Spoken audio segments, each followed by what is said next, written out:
Shalom Aleichem, Malachei Yasharet, 샬롬, 잘 지내셨어요? 지난주에 우리가 노아와 바벨탑 사건으로 우리들의 죄성에 대해서, 교만에 대해서 좀 나눴죠. 오늘은 이제 당대 의인 아브라함이 나오는데요.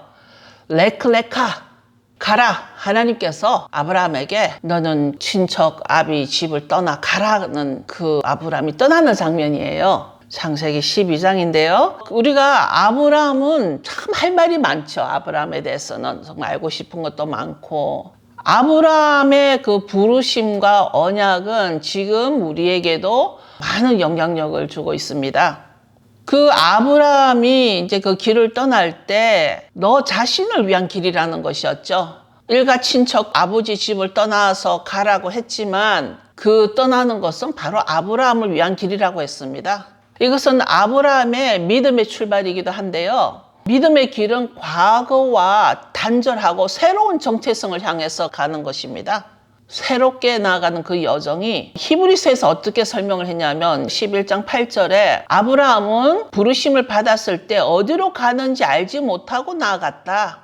그럴지라도 그 여정은 바로 아브라함 자신을 위한 것이었다라고 하십니다. 아브라함의 떠남은 지리적 이동만이 아니고 우상숭배라는 그 아버지가 섬기는 그 우상숭배 환경을 떠나는 영적 단절이라는 것입니다. 영적 단절. 우리들 요즘 세상에도 그럴 수가 있는 것이죠. 아브라함의 아버지는 우상숭배를 하는 제사장이었습니다. 그러나 하나님이 목적지를 미리 말씀하지 않은 이유는 이것 또한 아브라함의 믿음의 시작이었습니다. 하나님은 아브라함을 부르실 때 단순히 떠나라가 아니었다는 것이죠. 예수 안에서 그의 참된 복과 정체성을 향한 길로 인도하신 거라는 것입니다. 믿음은 미래를 알지 못해도 하나님의 말씀에 전적으로 따르는 것입니다. 아멘. 우리는 가끔 우리가 알지 못하지만 하나님의 인도하심으로 가야 할 때가 있습니다. 우리가 알지 못하더라도 순종하는 것입니다. 그 히브리 개념에서는요, 어떤 일을 할 때 내가 그것을 모두가 이해가 되고 모두 알아서 행하는 것이 아니라 내가 알기 전에 먼저 행하라는 것입니다. 행하고 나면 그 뜻을 알게 될 것이라는 것입니다. 아브라함 하면 복이라는 단어가 나오죠. 아브라함은 복이 되었습니다. 아브라함은 복을 받은 자가 아니라 복 그 자체가 된 분이에요. 엄청난 것이죠. 12장 2절에 보면 너는 복이 될지라, 너는 바로 복 자체라는 것입니다. 다른 사람들이 아브라함을 볼 때 그로 인해 복을 받는다라고 말하게 될 것이라는 것이죠. 우리가 아브라함과 함께 있는 것만으로도 내가 복을 받을 수 있다는 것입니다. 그래서 아브라함은 복의 통로가 되는 것이죠. 갈라디아서 3장 8절에 보면 모든 민족이 너로 말미암아 복을 받으리라. 이 모든 것은 예수 안에서 성취가 되는 것입니다.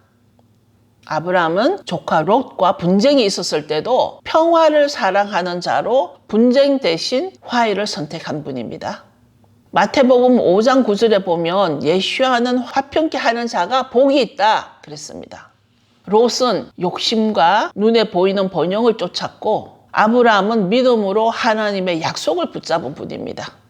믿음의 삶은 눈에 보이는 번영이 아니라 약속의 말씀을 붙드는 것입니다. 내 눈에 보이는 것이 다가 아니라는 것이죠. 아브라함이 받은 언약은 4가지가 있는데요. 그 4가지는 바로 땅을 약속으로 받았죠. 내가 너게 보여줄 땅으로 가라. 거기가 바로 가나안 땅이었으며 너와 너 자손에게 영원히 줄 것이다. 땅의 최종 성취는 하늘의 예루살렘과 새 하늘과 새 땅이라는 것이죠.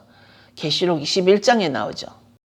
그 다음에 아브라함에게는 민족을 약속받았습니다. 내가 너로 큰 민족을 이루고 내가 여러 민족의 아버지가 될 것이다. 이스라엘을 넘어 열방 속에서 믿음의 자손들이 생겨날 것이다 라는 것을 약속받습니다.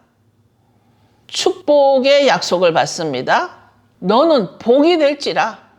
땅의 모든 족속이 너로 말미암아 복을 얻을 것이라. 축복이 아니라 복 자체의 통로가 되는 것입니다. 갈라디아서 3장 8절에 모든 민족이 너로 말미암아 복을 받으리라. 이제 후손의 약속을 받습니다. 시에 대한 약속이죠. 하늘의 별처럼 너 자손이 많으리라. 하나님은 아브라함과 언약을 맺게 되는데 하나님은 아브라함에게 너가 별을 셀 수 있나 봐라. 너의 후손의 수가 많을 것이다. 그럽니다. 믿는 자들이 별처럼 많아질 것이다. 갈라디아서 3장 29절에 보면 너희가 그리스도께 속한 자면 곧 아브라함의 자손이다. 여러분, 그리스도께 속한 자면, 예수와께 속한 자면 아브라함의 자손이다. 네, 저도 아브라함의 자손이며 아브라함의 복을 받는 자가 될 것입니다. 예수 안에서 아브라함의 약속이 열방으로 확장이 되는데요. 아브라함의 믿음의 여정은 예수 안에서 완성이 되는 것입니다. 아브라함의 씨는 예수와 안에서 모든 민족의 복이 되는 것입니다.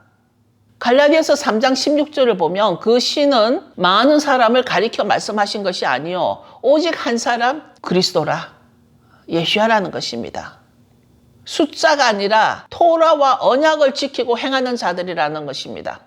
여러분, 아주 중요합니다. 후손이 많다라는 것은 어떤 숫자 개념이 아니라 그 후손들 가운데 하나님의 말씀을 지키고 언약을 지키고 행하는 자들이라는 것입니다. 이제 또 아브라함에게는 언약의 표징으로 할례라는 게 있었습니다. 이스라엘이 하나님의 백성임을 구별하는 표징이기도 한데요. 그 로마서 2장 29절에 보면 마음의 할례가 참 할례이다. 즉 성령으로 새겨지는 표징인 것입니다. 여러분, 마음의 할례는 신명기에서도 나옵니다. 이 마음의 할례는 우리가 어떤 그 혈통으로서가 아니라 마음의 할례는 성령으로 우리에게 새겨지는 우리의 정체성이며 표징입니다. 자, 여러분, 우리 모두가 아브라함의 후손으로서 아브라함의 복을 받는 저희들 되기를 축원합니다. 샤바토브.